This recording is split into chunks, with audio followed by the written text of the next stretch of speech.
Buenas noches a todos. Mi nombre es Francisco Carrocino. Este va a ser el primer video que voy a hacer en este formato, en Delfos Esquina Suquía. Espero que les guste a todos. Voy a tratar de hablar un poco sobre temas de actualidad que vinculan la música en términos culturales, en términos laborales, en términos industriales, en términos artísticos. Y justamente como busca Delfos Esquina Suquía, vamos a tratar de que Delfos sea un espacio de reflexión adaptado a esta modalidad virtual y que sea también un espacio de concatenación o de esquina, de cruces, tomando a Delfos como un espacio para el debate y el pensamiento griego, la esquina como un lugar donde vemos panorámicamente en nuestro barrio, en nuestra cuadra, una mirada distinta y donde podemos ver intersecciones, situarnos. Las esquinas son lugares de encuentro. Caseros, esquina Belgranos, Colón, esquina General Paz, y así sucesivamente, donde podamos hacer el mundo, el cruce, la esquina, con el mundo del pensamiento, muy humildemente, sin grandes anhelos de grandeza, pero sí también pudiendo aportar un poco de ideas, un poco de reflexiones y de ensayos, justamente en la esquina Córdoba, ¿no? El pensamiento esquina Córdoba. Somos todos grandes consumidores. Voy a apagar el aire, voy a tomar esa licencia, tenía prendido. Esa licencia de poder pensarnos como Córdoba directamente. Trato de ir lentamente, porque sé que es algo que hay que hacerlo con mucha delicadeza, con mucho respeto, con mucha humildad, porque es algo que en Córdoba generalmente no se hace, y creo que está bueno que quienes tengan el tiempo para tomarse, para leer esto o para verlo, puedan reflexionar. Hay algunas temáticas que están sucediendo en la actualidad de Argentina, en las cuales yo como argentino, como cordobés, me interpelan, me cruzan, me vivencian. Soy una persona normal, de 30 años, nacido en Cosquín, pero a los 6 años ya mudado acá a la ciudad de Córdoba. Viví desde los 6 años hasta los 27 en Córdoba capital y luego viví 3 años y 8 meses en el exterior. Volví el año pasado, 2024, a Córdoba, y sin ánimos de hablar mucho de mí, pero sí para poner un contexto desde cuál es el prisma y el marco personal y teórico en el que voy a hacer esta reflexión. Soy una persona que tuvo acceso de vivienda clase media, mis padres, educación secundaria y primaria muy buena, colegio de buen nivel, no un colegio de élite ni de altas esferas, pero sí de buena educación. Educación terciaria en una escuela privada, especializado en la tecnicatura de sonido, desde ahí que viene un poco la incursión en la materia musical, y posgrado de manera virtual durante la pandemia en gestión de proyectos en la UTN de Buenos Aires, experiencia de usuario, y luego en Europa un posgrado en negocios internacionales de la música, en empresas y emprendimientos musicales. Me desarrollé aquí en Córdoba hasta los 27 como lo que se conoce técnico de grabación y mezcla, fueron mis dos incursiones. He tenido experiencia en la producción discográfica o fonográfica desde ese approach, fue mi especialidad, los estudios de grabación, la producción musical desde la perspectiva del audio. He iniciado como la mayoría de estos a los 15 años con mi banda, grabando mi primer disco. Y hoy me encuentro de nuevo en Argentina desarrollando actividades vinculadas al desarrollo de las marcas artísticas y de la industria de Córdoba, con las herramientas que tengo, con las que sumo con mis compañeros de la Fundación Ovia y del Clúster Casim, y con la construcción diaria de la presencia en la escena de Córdoba de música en vivo, la observación, la escucha y el diálogo constante con la mayoría de los involucrados en la cadena de producción. Una vocación todavía en desarrollo hacia la política, un gusto por la lectura, soy bastante inquieto, entonces por ahí no leo lo suficiente que me gustaría, pero me apasiono mucho con lo que leo, de consolidación política o ideología política justicialista. Viví durante 12 años de gobiernos peronistas, gobiernos de alianza y ahora gobiernos de libertarios, de anarcocapitalismo. Delfos Esquina Suquía viene a proponer justamente esa esquina donde se cruza todo lo que tiene que ver con el pensamiento de un cordobés, por eso la referencia a Suquía, la esquina como lugar de encuentro del barrio argentino, y Delfos como el pensamiento desde sus orígenes, ¿no? Desde lo platónico en el mundo de las ideas, desde lo aristotélico en el mundo de la construcción política real, y luego sí las distintas influencias. Actualmente el tema que voy a tratar de desarrollar un poco es algo que creo es de actualidad, tiene que ver con la globalización. Aquí particularmente es un libro de Zygmunt Bauman, es un libro que me gusta mucho, que estoy leyendo, es un autor que yo conocía por los conceptos de modernidad líquida. Esto lo estoy grabando a las 12 de la noche en la ciudad de Córdoba, pleno centro, aquí a una cuadra de la Cañada, calle Belgrano, a la altura de 27 de abril, pleno centro, ahí tenemos las esquinas, el concepto de ciudad, pero por otro lado, lo estoy haciendo en un contexto también político-social bastante interesante para quienes nos gusta el análisis con las herramientas que tenemos políticos y el análisis de actualidad y de sociedad.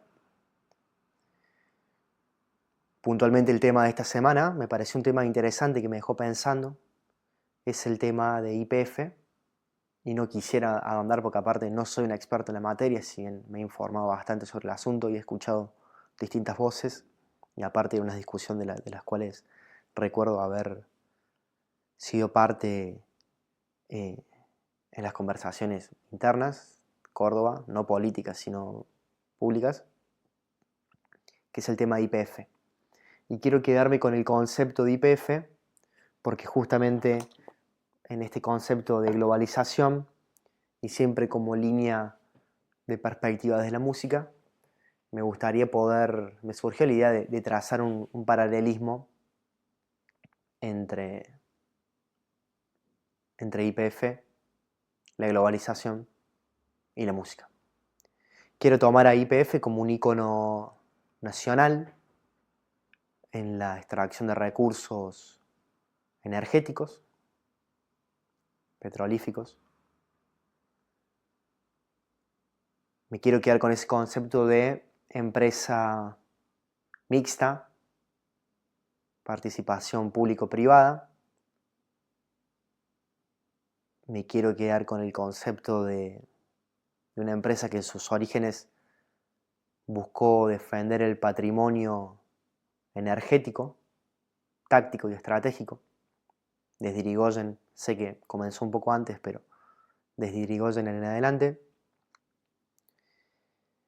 Cruzarlo con el concepto de globalización, tratado de Bretton Woods en plena Segunda Guerra Mundial, el Nixon Shock de materias económicas, el consenso de Washington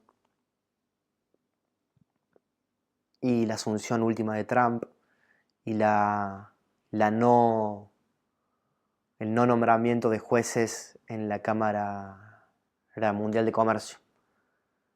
Conceptos que tiro para que vayan ahondando, pero que son importantes. Y la música.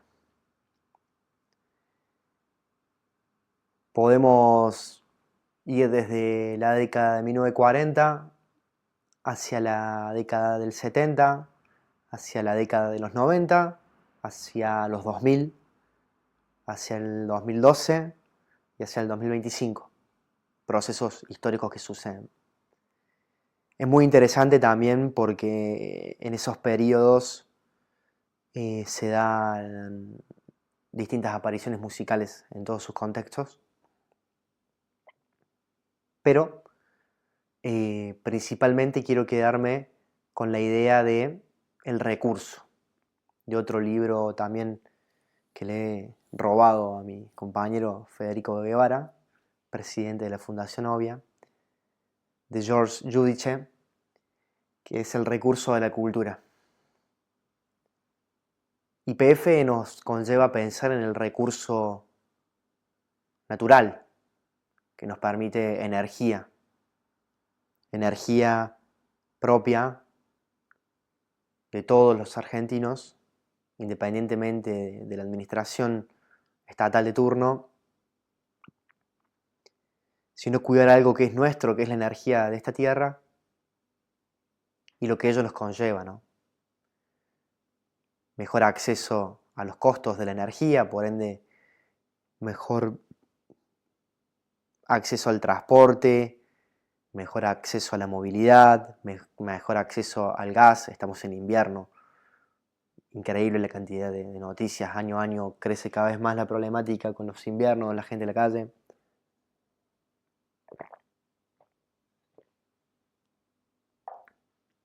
Pero básicamente, como los recursos de la cultura, los recursos naturales, el YPF que la música argentina no supo consolidar, pero que no vamos a dar por terminada esa discusión.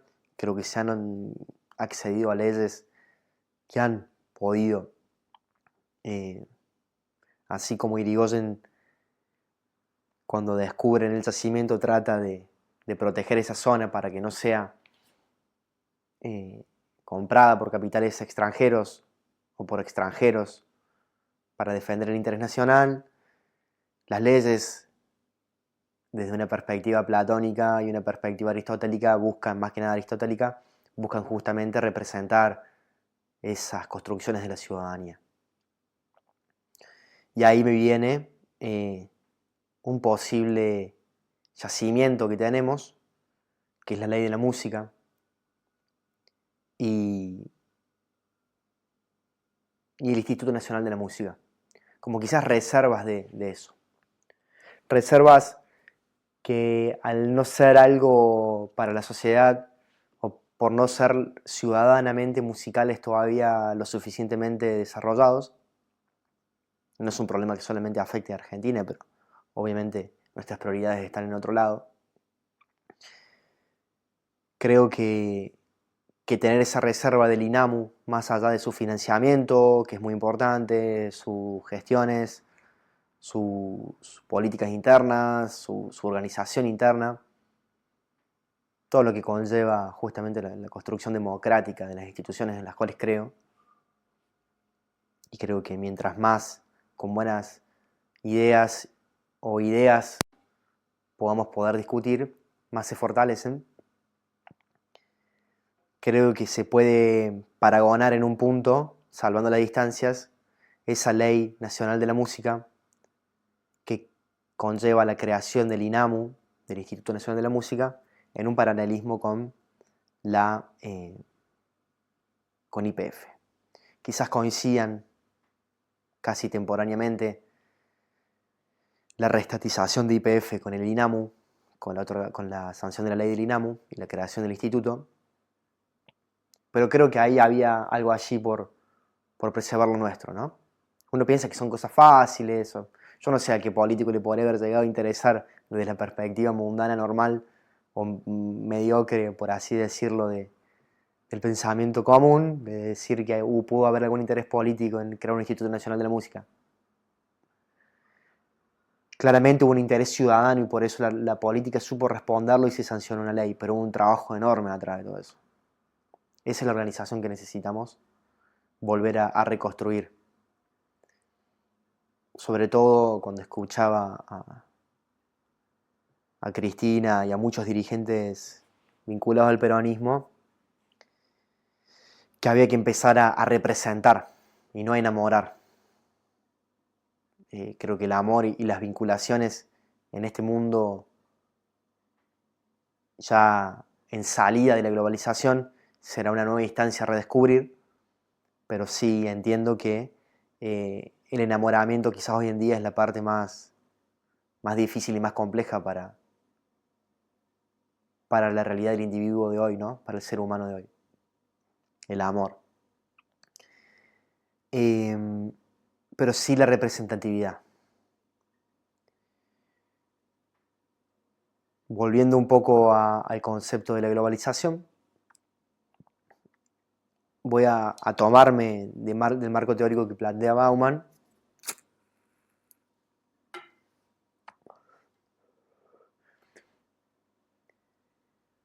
de la globalización entendida como la movilidad. ¿Bien? Detrás del concepto de globalización está el concepto de movilidad, es decir, la capacidad de desplazarme en el tiempo y en el espacio, tanto en el tiempo en términos de velocidad, como en el espacio en términos físicos. ¿Bien?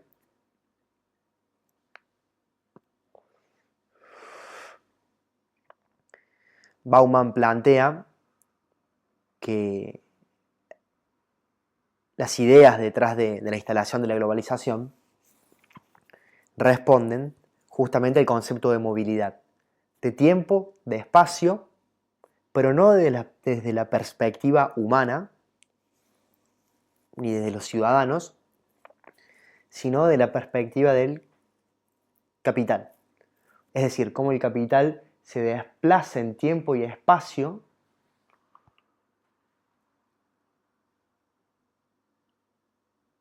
a la mayor velocidad posible y con la mayor movilidad posible. Por eso, para los que les guste un poco más la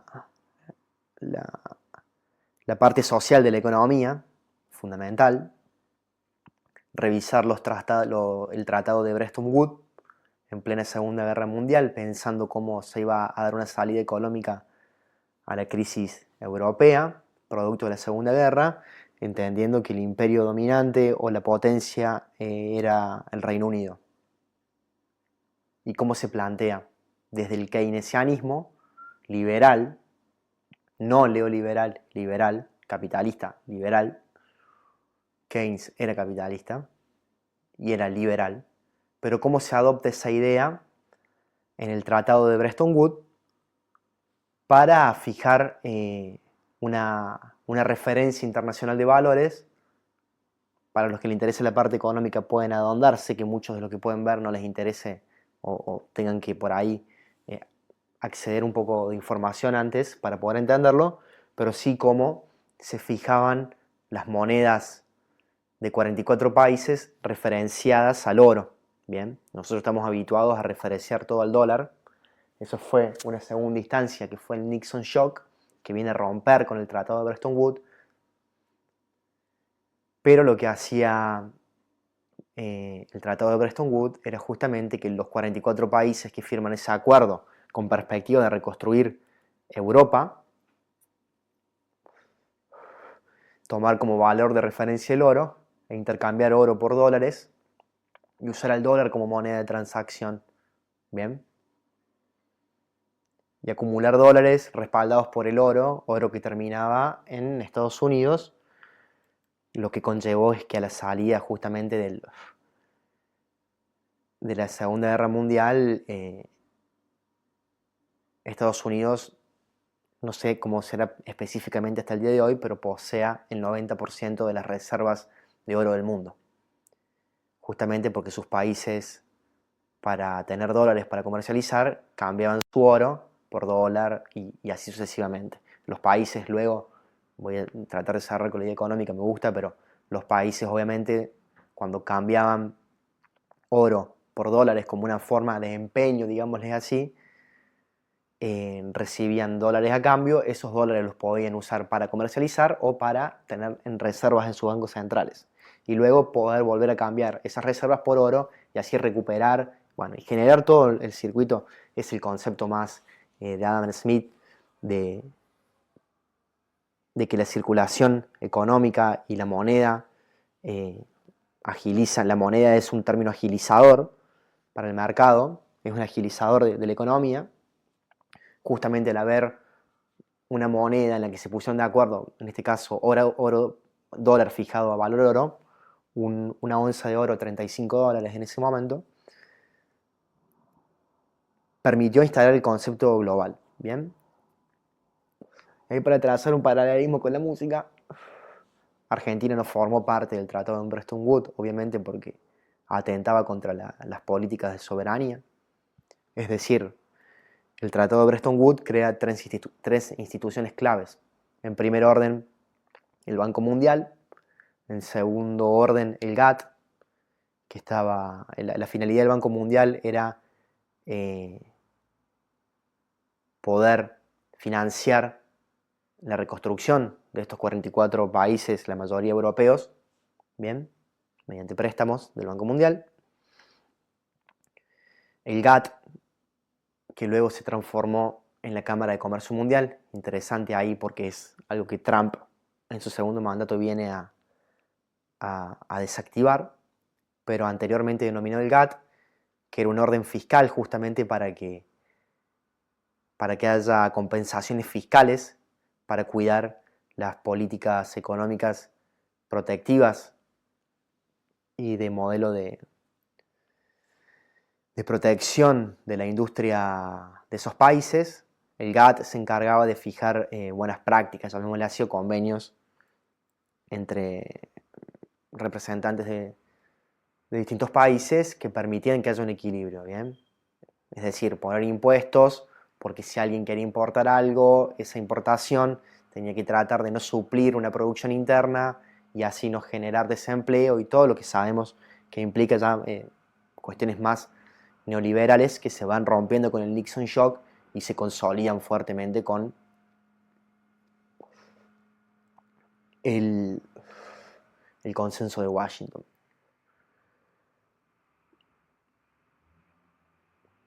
En la década del 90 el consenso de Washington, en la década del 70 el Nixon Shock y en la década del 40 el Tratado de Bretton Woods.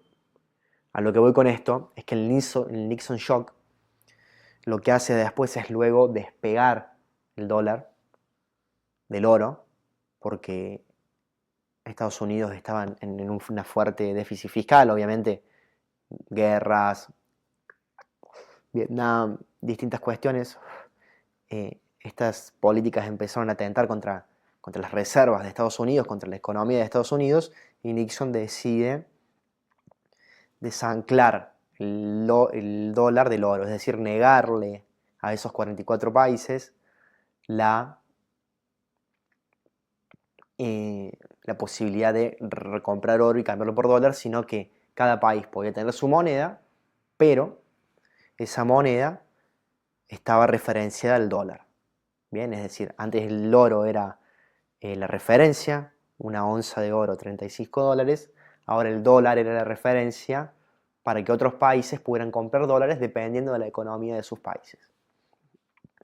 Obviamente esto ya conlleva a una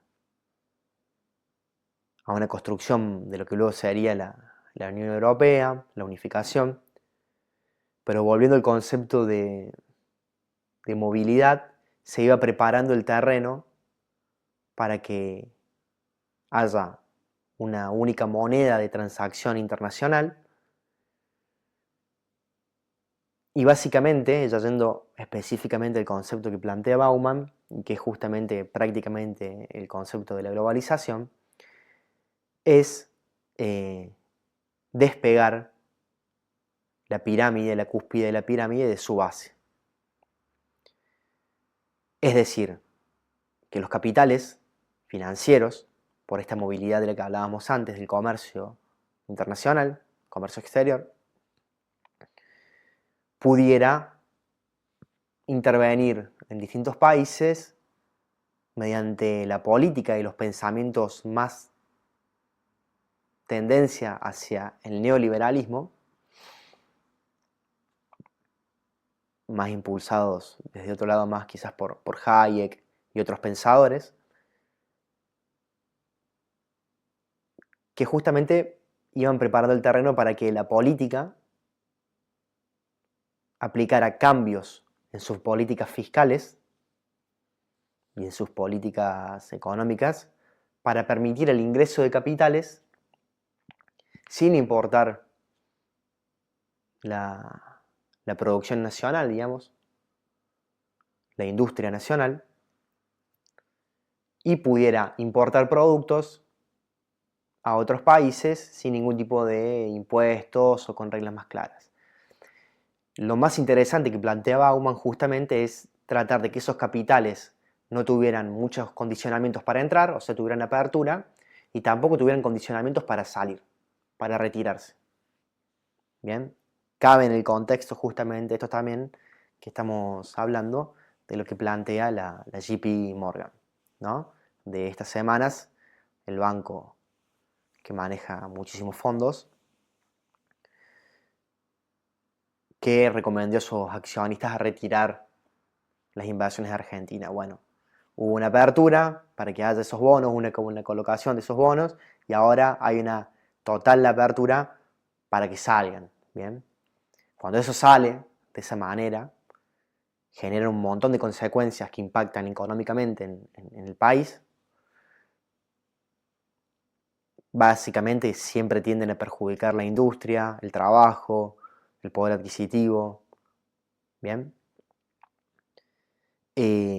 Justamente esta apertura de la que habla y este libre accionar del neoliberalismo, es neo porque es el nuevo liberalismo, no es el liberalismo de Keynes, sino ya el liberalismo más desde la escuela austríaca en términos de Hayek, es justamente de que no haya ningún riesgo al salir.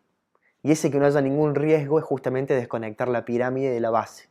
Esa base es la ciudadanía, es el trabajo, es el empleo, es el salario, son las condiciones laborales, son las calidades de vida, el acceso. Entonces la ausencia de un Estado, o como plantea lo que va haciendo el adaptamiento de un Estado a modelos neoliberales, lo que va generando es ese despliegue entre las cúpulas de las pirámides de los grandes capitales con, llamémosle, la ciudadanía o la fuerza de trabajo. Ahí me voy directamente a los 90, Tratado Consenso de Washington, Estados Unidos, estratégicamente en el norte, Argentina, que adhiere con Carlos Menem en el sur, y España,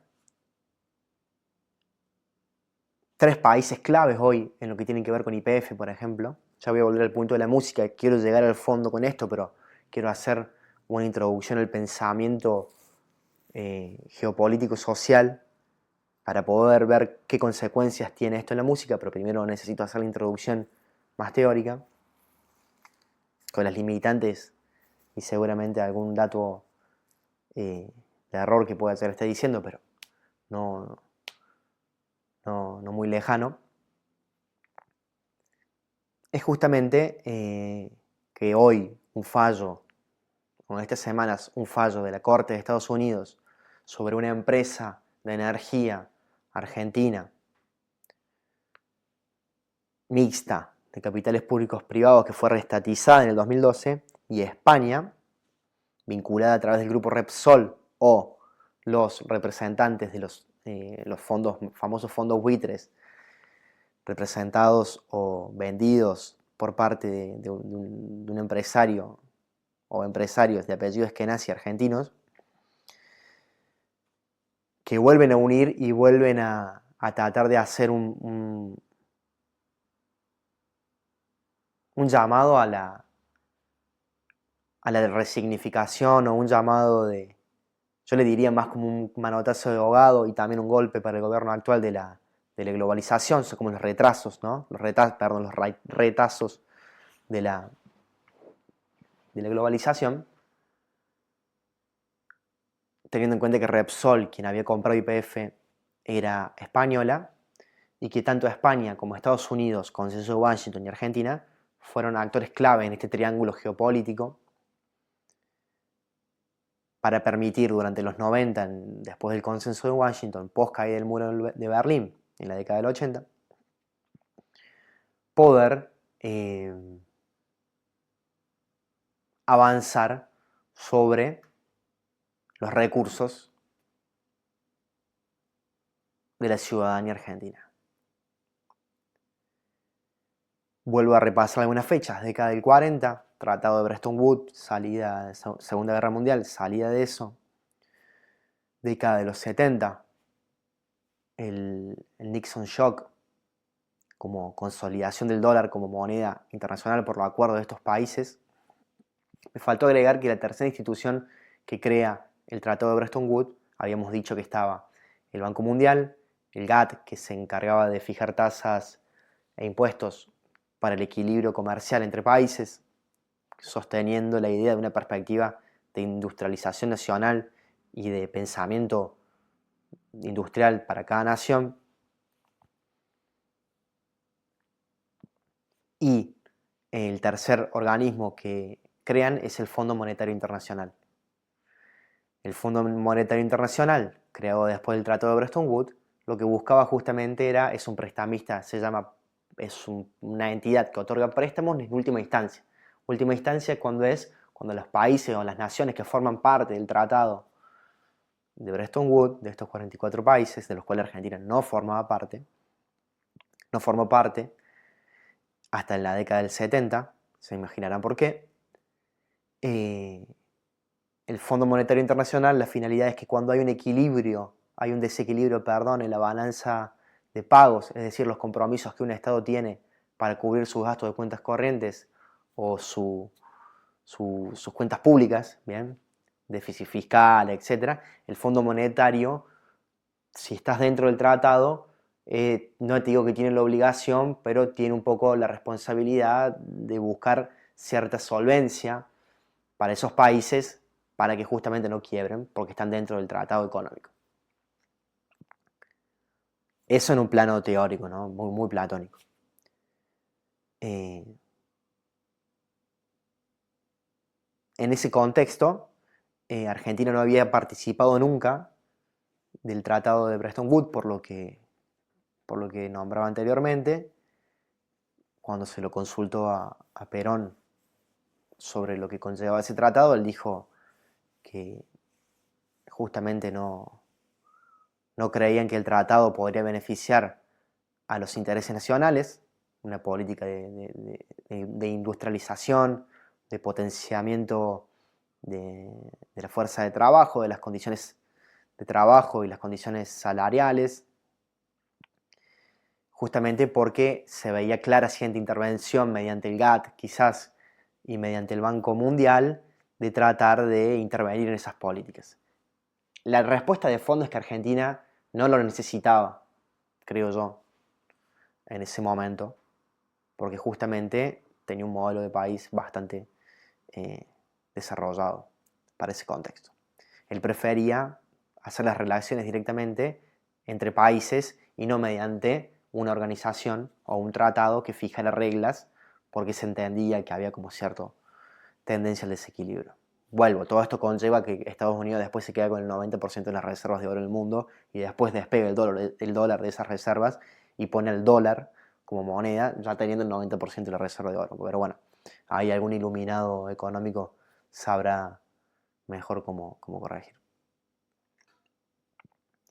En ese contexto, me voy allá al consenso de Washington que decía Argentina, Estados Unidos, España. Perdón, aclaro que en los 70 Argentina entra mediante un gobierno de facto por primera vez al tratado, ¿bien? Y no al Banco Mundial y no al GATT, sino a lo que es el Fondo Monetario Internacional para resolver problemas de balanza de pagos, ¿bien? O sea que nosotros entramos para pedirle plata al fondo, como se dice criollamente. Y entramos bajo un gobierno de facto y los países participantes como el GATT y tampoco como el Banco Mundial y mucho menos el FMI se pronunciaron en contra de acceder a acuerdos con países autoritarios bajo modelos dictatoriales. ¿Bien? Eso es importante aclarar. Nuestra primera relación con el Fondo Monetario fue otorgada bajo un gobierno de facto, un gobierno de dictadura, y los modelos de países democráticos posguerra, postdictadura, post-Hitler, post-nazismo, no tuvieron ningún problema en financiar gobiernos autoritarios o de factos en Argentina. Justamente fue una de las finalidades, creo yo, de los gobiernos autoritarios, porque justamente el modelo económico, bombardeo Plaza de Mayo a Perón como primera parte, después proscripción del peronismo, esa idea era contraproducente porque creaba un antecedente contraproducente para el modelo de desarrollo mundial que se da mediante la globalización. Justamente porque Perón ya advertía que la globalización despegaba las cúspides de capitales mediante la influencia en sus representantes, sean elegidos democráticamente o no, para que allanen el camino jurídico, económico, para que los capitales entren en un país y se vayan. Eso se consolida en los 90 en Argentina, fuertemente. Si bien el modelo de globalización no es que nació de una manera y se conllevó durante todo el tiempo de forma estática, sino que fue dinámico. Nace con una idea más liberal keynesiana y va mutando hacia el keynesianismo más allá de un neoliberalismo. Justamente eso de Hayek del neoliberalismo. Justamente eso es lo que plantea, lo que logra Estados Unidos con el Tratado de Bretton Woods y lo consolida justamente ya con el Nixon Shock y sobre todo con el consenso de Washington es posicionarse frente al imperio británico, ¿no? Obviamente de todo el capital que va juntando Estados Unidos, que invierte en armamentística y lo consolida como poder militar, ¿no? La política es la guerra por otros medios, o la guerra es la política por otros medios, ¿no? Ya vale para los dos lados. Justamente hicieron ese trabajo los gobiernos de los Estados Unidos.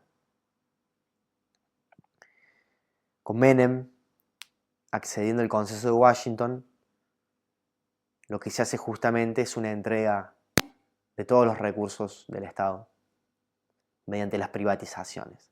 La privatización justamente es el neoliberalismo, es esa apertura que se logra. Obviamente la discusión en ese momento del mundo post caída del muro era una victoria de la idea del capitalismo. Yo creo que ya no es momento de discutir capitalismo o comunismo. Creo que la cuestión es globalización sí, globalización no.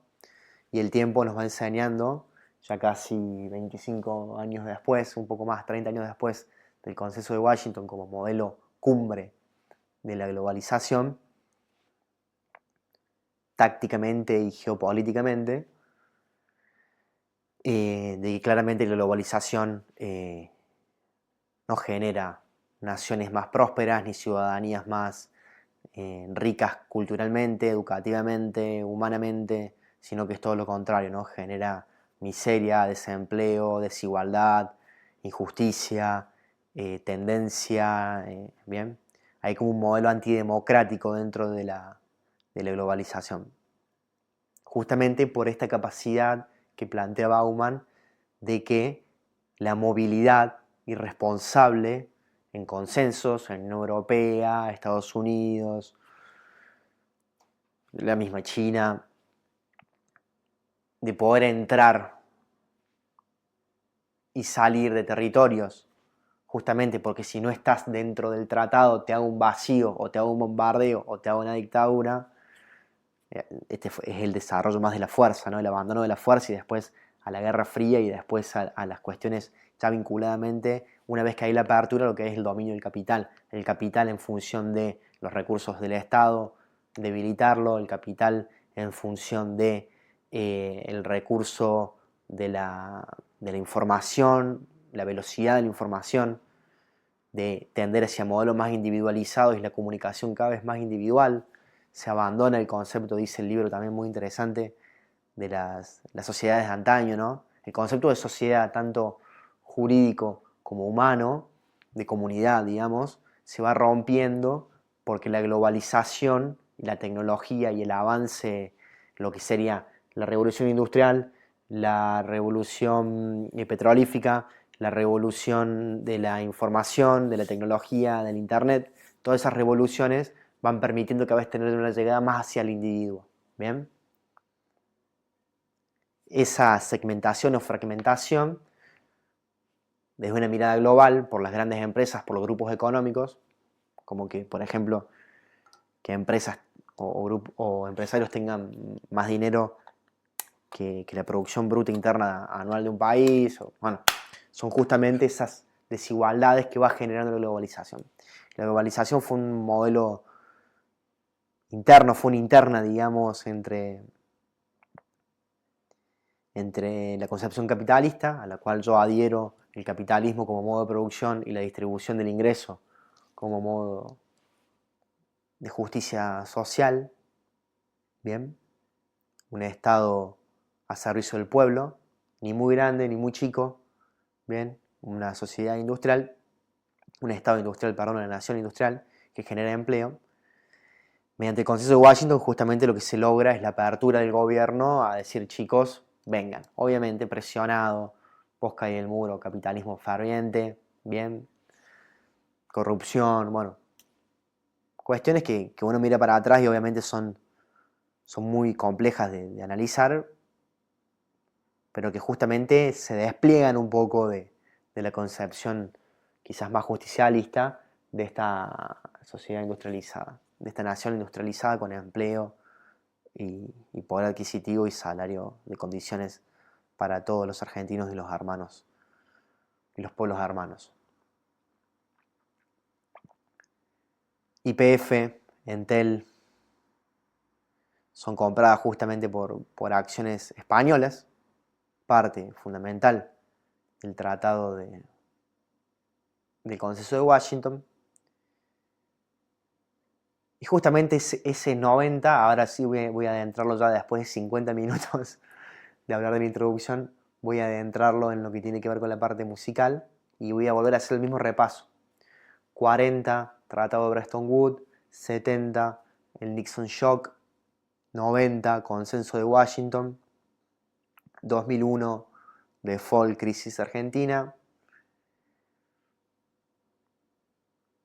segunda asunción de Trump, está ahí también el fenómeno chino. No quiero profundizar mucho ahí porque me gustaría informar un poco más antes. Tengo teorías más especulativas, pero quiero que personas me lo confirmen. Que dicho sea de paso, en otro siglo, en el programa de los sábados de Cami Argüello, una gran pensadora intelectual y gestora cultural de Córdoba, entrevistó a una investigadora del CONICET, licenciada en Ciencias Políticas, que hablaba justamente de China. Recomiendo verlo, no me acuerdo el nombre ahora de esta persona, pero muy interesante. Con ella me gustaría poder hablar un poco más sobre este fenómeno chino.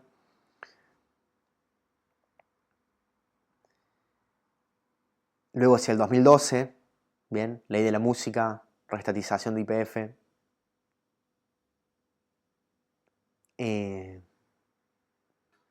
Luego lo que tiene que ver con el segundo mandato de Trump.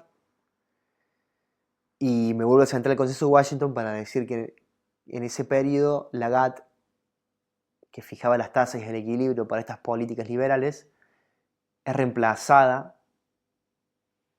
y lo que hace Estados Unidos es poner 3 jueces. O sea, la GATT no tenía posibilidades de castigar o emitir sanciones o disciplinar, digamos, de alguna manera a, a las naciones que formaban parte mediante el GATT, porque eran más acuerdos en perspectiva de proteger la industria nacional. Entonces había intereses claros, pero siempre desde una perspectiva más nacionalista, digámoslo.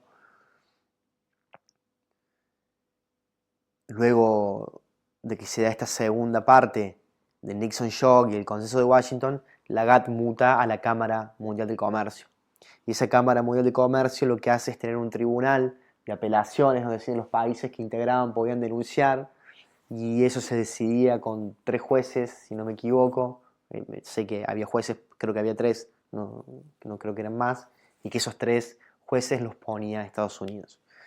Trump lo que viene a hacer, con todo lo que sabemos, Trump vuelve a reincorporar las políticas un poco más desde la perspectiva desde las GATT, de poner tasas, de salir de esos tratados, porque justamente el fenómeno chino, la Unión Europea, sus alianzas con China, mediante los financiamientos del Banco Mundial que China toma, China se industrializa, empieza a producir, empieza a entrar a los demás países que forman parte del acuerdo, por ahí con no reglas muy claras, o lo que se llama las políticas antidumping, con precios bajos, destruían mercados, captaban, traían, o sea, exportaban mucho producto porque ellos producían mucho.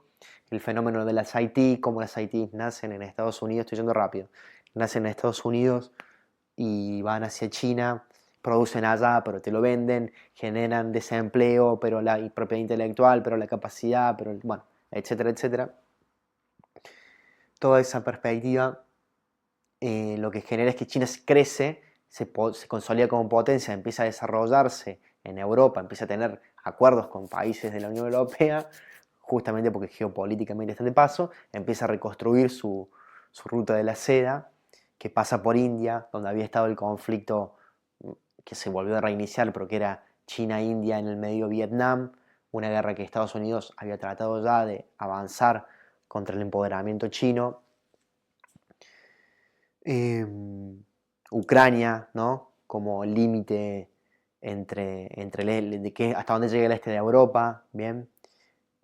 El mayor, las tierras más fértiles del sector europeo, casi iguales a las que hay en la Pampa Húmeda aquí en Argentina. También un lugar de paso interesantísimo para la reconstrucción de China, mediante el modelo de los BRICS.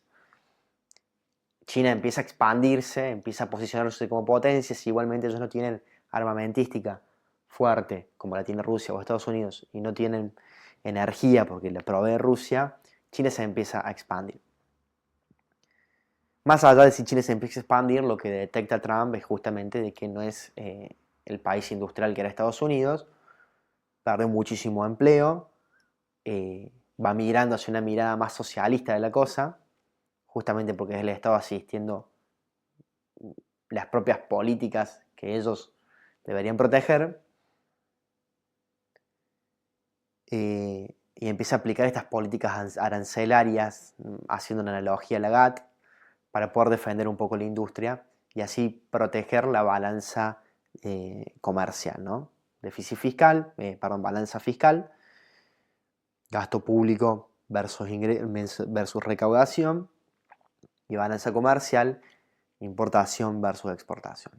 Estados Unidos viene a equilibrar esa balanza con Trump, va a aplicar medidas que quizás otros países pueden decir, hey, pero esto no estaba en las reglas del convenio, y lo que hace él justamente para que esos países no puedan apelar mediante lo que es la Cámara de Comercio, como él tiene los 3 jueces que designaban,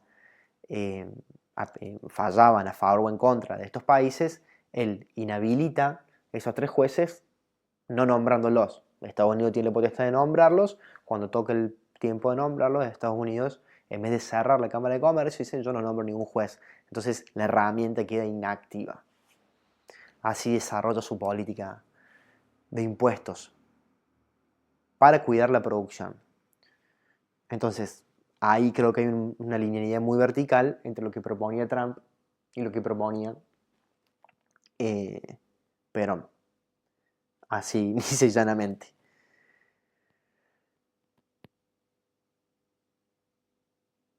Consenso de Washington conlleva justamente la penetración más fuerte, el vaciamiento de los recursos energéticos del Estado, la inactividad.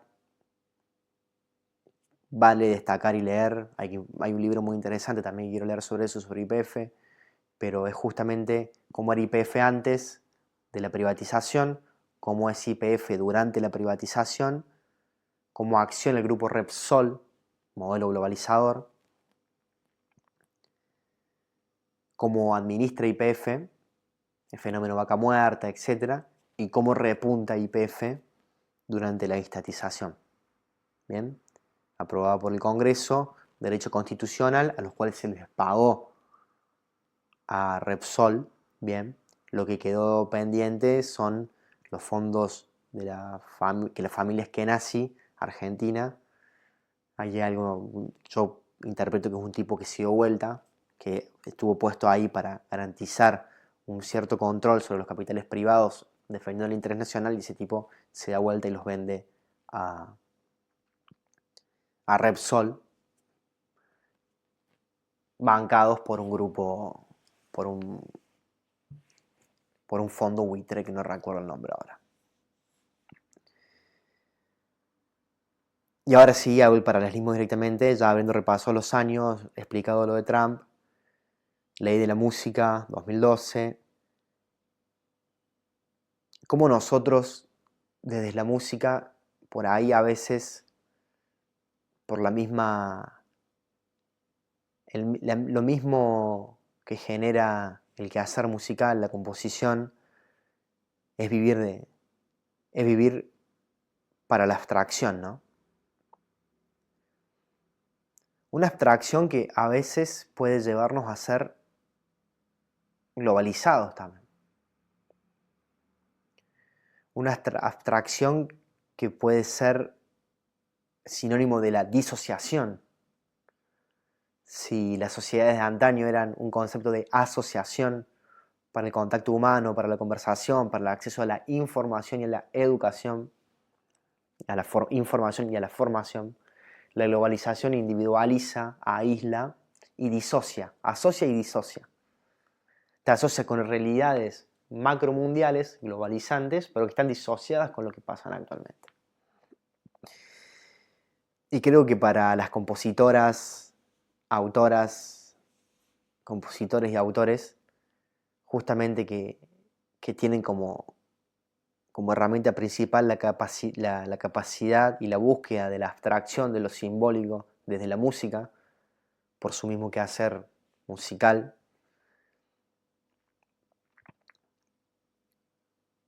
empieza a ser interceptada por esta óptica, por estos procesos. Justamente porque nunca se pudo proteger como hizo Irigoyen y fortalecer como hicieron los gobiernos que siguieron, democráticos, ¿no? Generalmente de índole justicialista. No voy a poner las dictaduras porque claramente no hubo una defensa nacional, sino justamente fue incorporar a la fuerza a un modelo económico mundial un país que estaba ampliamente desarrollado. No supimos poder construir, digamos, en ese contexto el recurso, no energético, sino el recurso de la cultura. Y quizás pensaba y leía un poco la historia discográfica de los Beatles, cómo otras culturas y otras naciones sí han podido capitalizar sus recursos y construir sentidos de la cultura. Bien, obviamente que es mucho más fácil o mucho más llevadero poder crear cultura cuando hay financiamiento. Eso lo estamos viviendo mucho ahora, lo vivimos mucho con Macri, modelo totalmente globalizante, corporativizador del Estado, justamente para que el Estado responda a los modelos globalizantes y vaya en línea. Fondo Monetario Internacional, $54.000 millones, la deuda más grande de la historia argentina y del fondo. Justamente como desde la música estos factores nos atraviesan. Pensaba posguerra el surgimiento del rock, del blues del rock, el potenciamiento mercantil de la música con los Beatles, la relación Estados Unidos-Norteamérica y Inglaterra-Europa, ese fenómeno de consumo, esa nueva estética, la masividad, y cómo eso se fue dando progresivamente hasta los 90, cómo intervienen también en los 70 las dictaduras militares, utilizando la prohibición de música extranjera no para defensa del interés nacional, justamente para combatir la ideología y los mensajes que venían de esa música, que eran más de una corriente liberal en términos de la liberación del alma o del espíritu, de la abstracción, y no desde un modelo socialista, ¿bien? Porque justamente lo que combatió la dictadura era un modelo de Estado.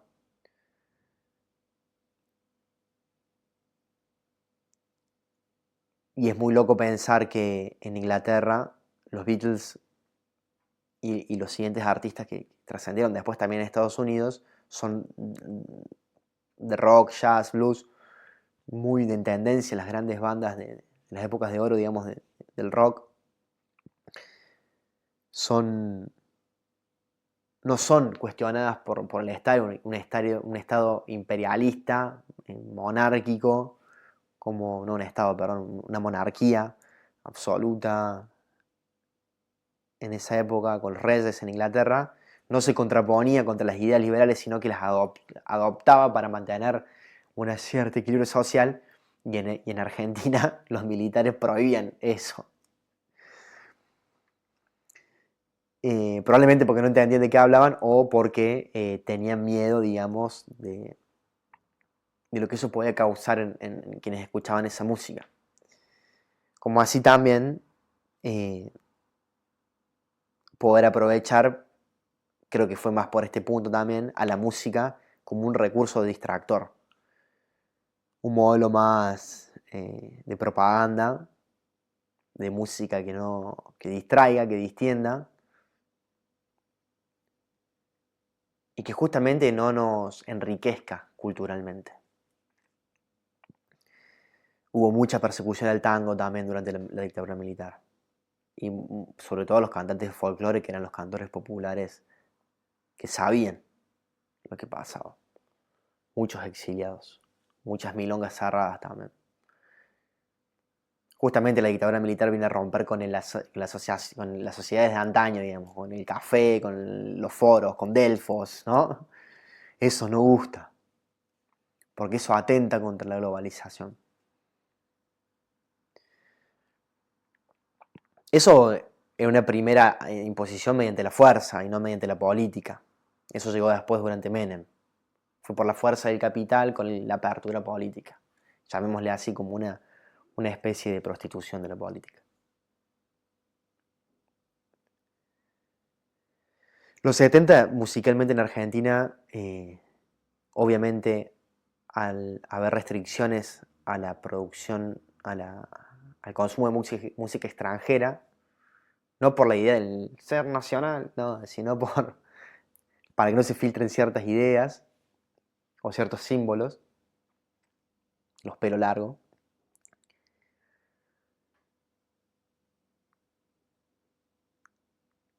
Obviamente que se instala en Argentina la capacidad de esa propia política de restricción hacia el ingreso de música extranjera, genera condiciones de producción de música local. Y escuchaba una entrevista con un personaje muy importante, que es Billy Bond, que decían que aquellos que cortaban tickets eran Palito Ortega y Sandro. Bien.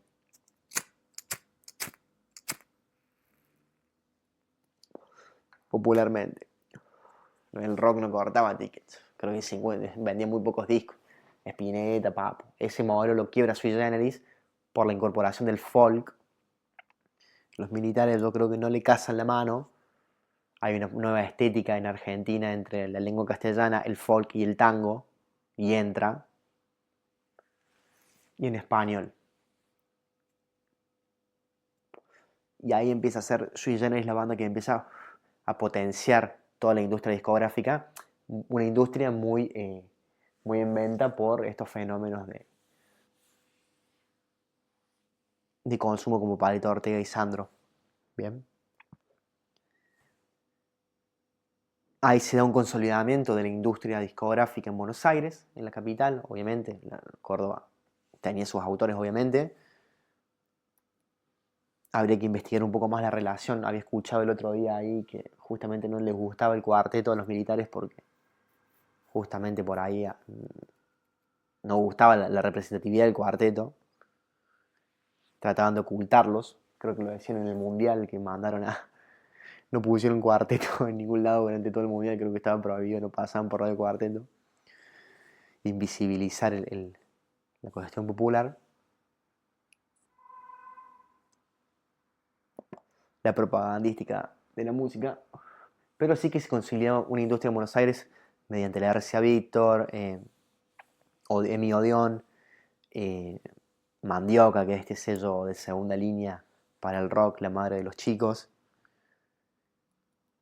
que permite la producción discográfica de artistas que, repito, no eran de alto consumo, salvo Sui Generis, y Sui Generis genera un ingreso de capital muy fuerte por las ventas, y eso permite fomentar otros proyectos que el sello Mandioca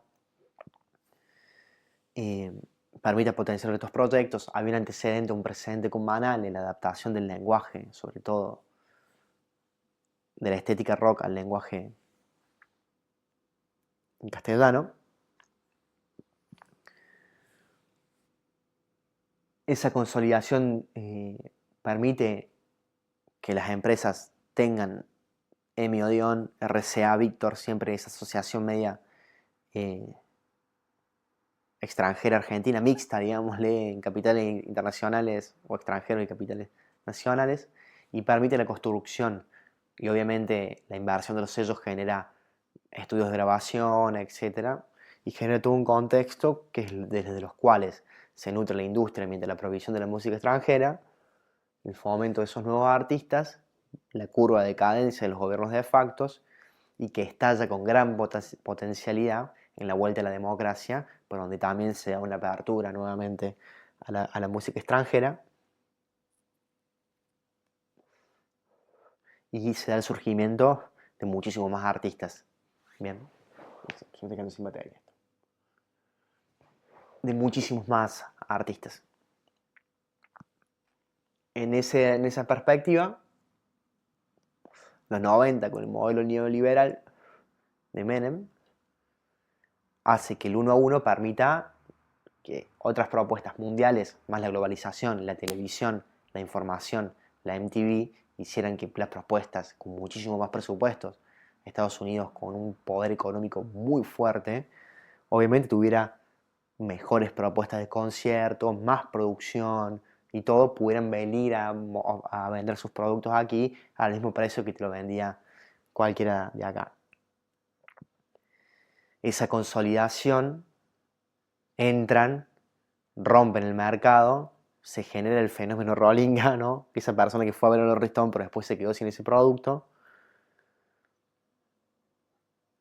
Y luego del 2001 hay una retirada de esas empresas, hay un vaciamiento general por el default, por la crisis económica, hay cierre de los sellos discográficos, que luego se empiezan a reconstruir después.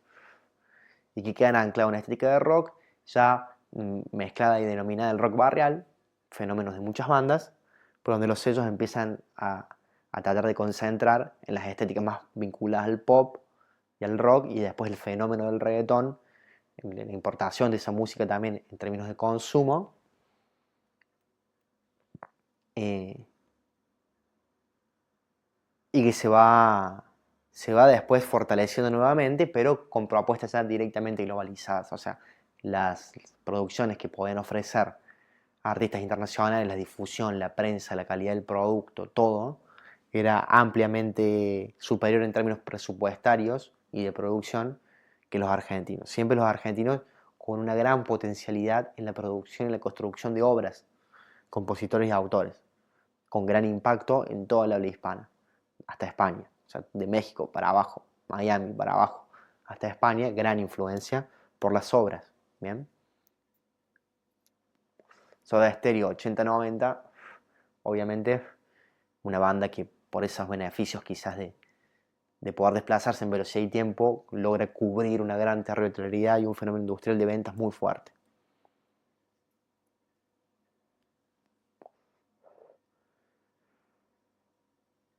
Esto para decir justamente que hoy nos encontramos en un punto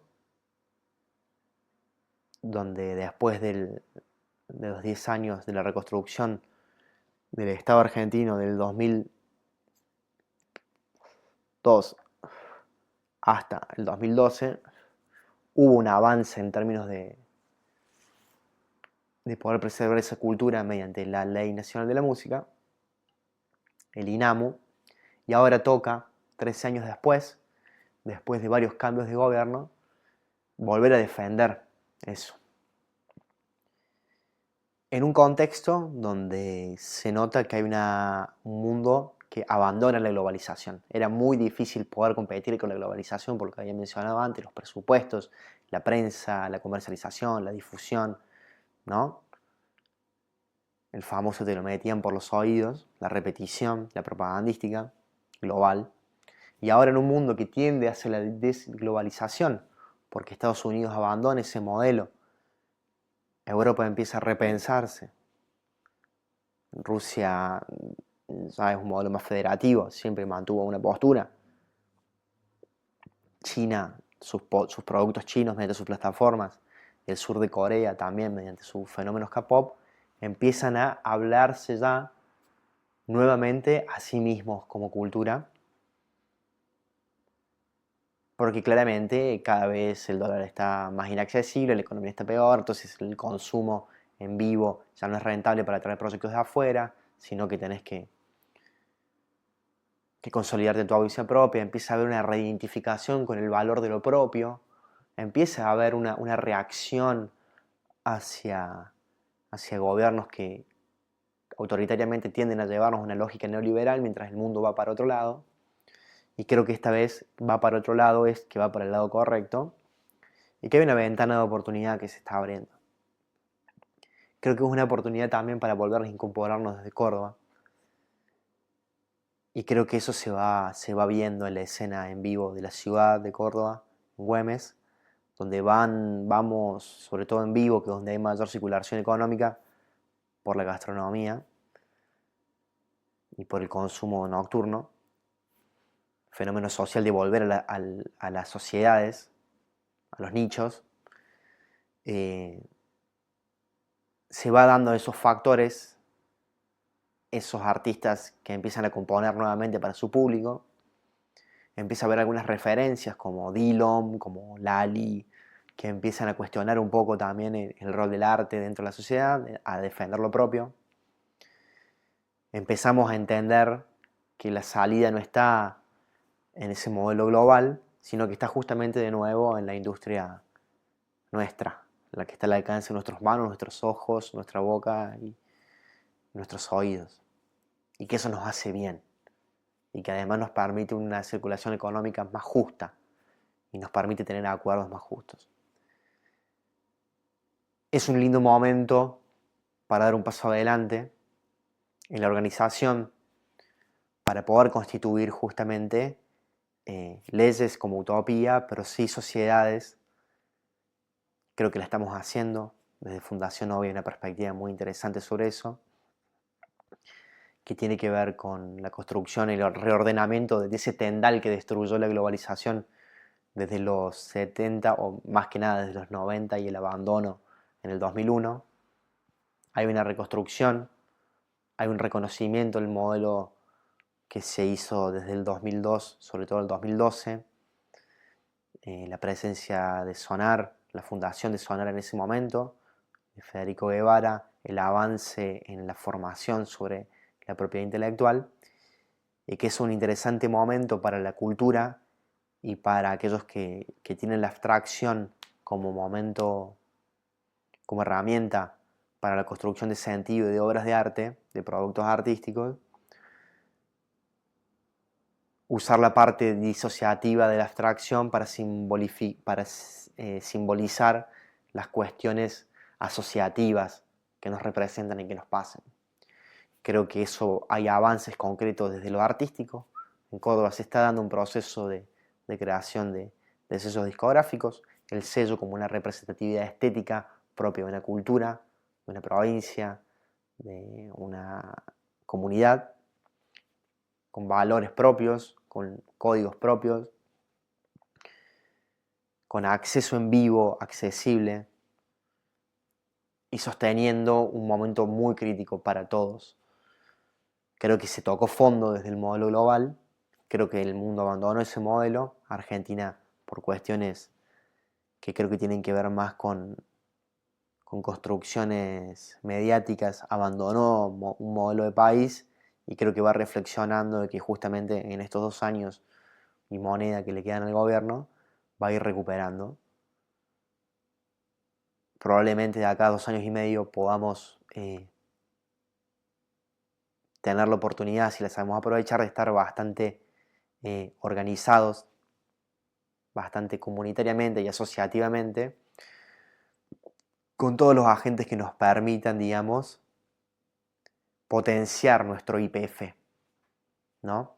En Córdoba y en Argentina, pero voy a hablar concretamente de Córdoba, tenemos grandes autores, tenemos grandísimos yacimientos petrolíficos del arte.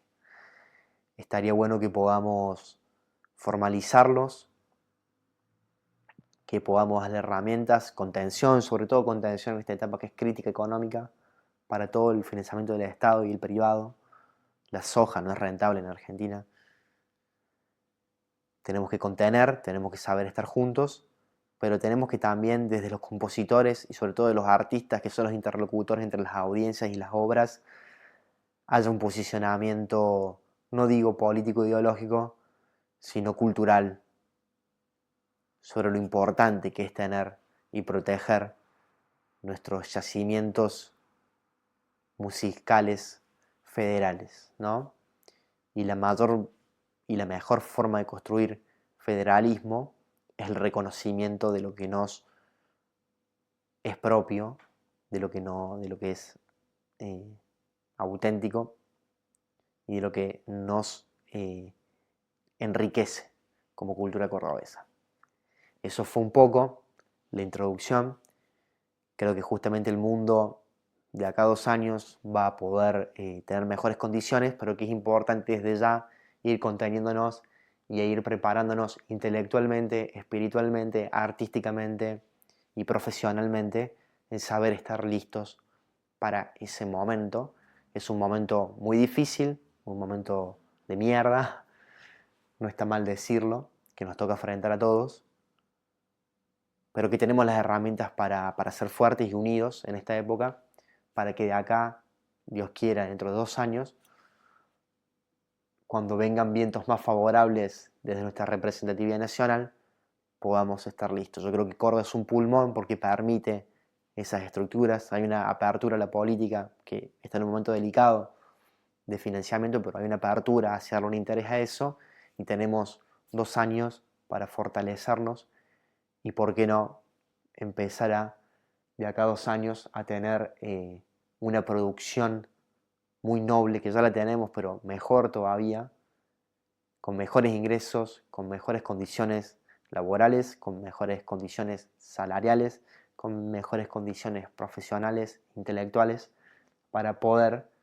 justamente subirnos y bajarnos del modelo globalizante que tantas tragedias y lágrimas nos ha costado. Hay algo muy interesante, voy a mezclar un poco de religión, pero esta es la interpretación del Apocalipsis como último libro de la Biblia, esta es la visión caótica, catastrófica, se destruye el mundo, y la visión, digamos, más católica cristiana, que es se terminó. se terminó. Y yo tengo la seguridad de decir que eso se terminó y que ahora está en nuestras manos poder construir una comunidad artística, intelectual, cultural, política, económica, más fuerte para caminar juntos hacia el posicionamiento y la construcción de sentido de lo que llamamos las ciudades musicales. Esto fue Delfos, esquina Suquía, 1 hora y 22. Espero que puedan servirles. Si tienen dudas, pueden consultarme por privado, mandar un mensaje, francisco.carrocino con doble R y doble Z en Instagram, y allí van a poder contactarme. Soy miembro de la Fundación Ovia, soy parte del clúster de audio, sonido y música y trabajo en el desarrollo artístico de marcas vinculadas al arte y sus productos artísticos. Un gran saludo para todos.